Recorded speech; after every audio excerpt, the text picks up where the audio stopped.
Alors, crise, énergie. Donc on a la fusion nucléaire qui fait beaucoup de bons et tout ça, mais les préconditions, c'est aussi très important de comprendre que les choses arrivent à un certain moment et c'est pas toujours parce que c'est une question de technologie ou d'avancée, de compréhension, c'est vraiment une question de conscience. Un bébé, tant qu'il est dans le ventre de sa mère, il ne faut pas qu'il commence à respirer, hein, sinon il va s'étouffer, d'accord ?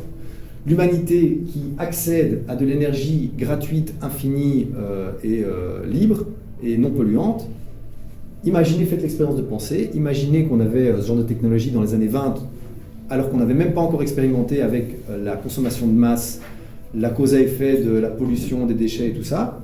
En fait, on aurait transformé... Vous connaissez le film Wall-E ?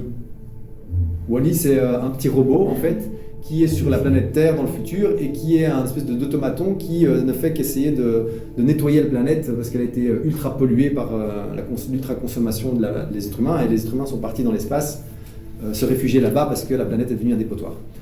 En fait, si on avait eu accès à de l'énergie infinie, gratuite, non polluante dans les années 20 ou 30, la planète, on l'aurait transformée en dépotoir, mais instantanément. Vous voyez ?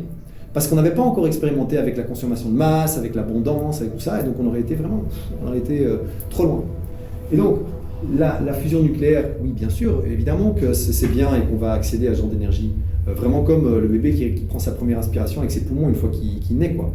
Mais le timing doit vraiment coïncider avec ce shift dans notre manière de fonctionner, de se dire, ok, on a accès à cette énergie infinie, mais c'est pas pour continuer avec la croissance exponentielle, avec vendre plus de voitures, produire plus de machines à laver, et produire plus de choses tout le temps, vous voyez.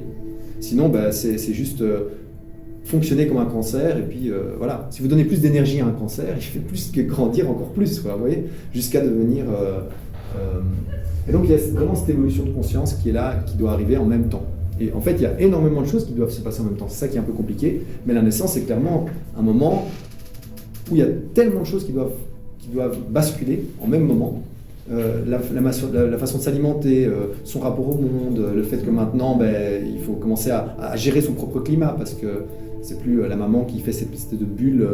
En fait, si vous voulez, c'est comme si entre l'Holocène et maintenant, on a été dans une bulle de climat idéal pour qu'une civilisation humanoïde puisse se développer sur la planète, mais pour qu'on soit entre guillemets équipé et prêt pour le moment où on sort du ventre maternel, de cette protection, de cette petite parenthèse de climat idéal pour le développement de nous, mais pour pouvoir après avoir tous les mécanismes pour survivre à l'extérieur, quoi. Le bébé, à un moment donné, il ne peut plus être chez sa maman, dans le ventre, il fait 37 degrés, c'est parfait, mais après...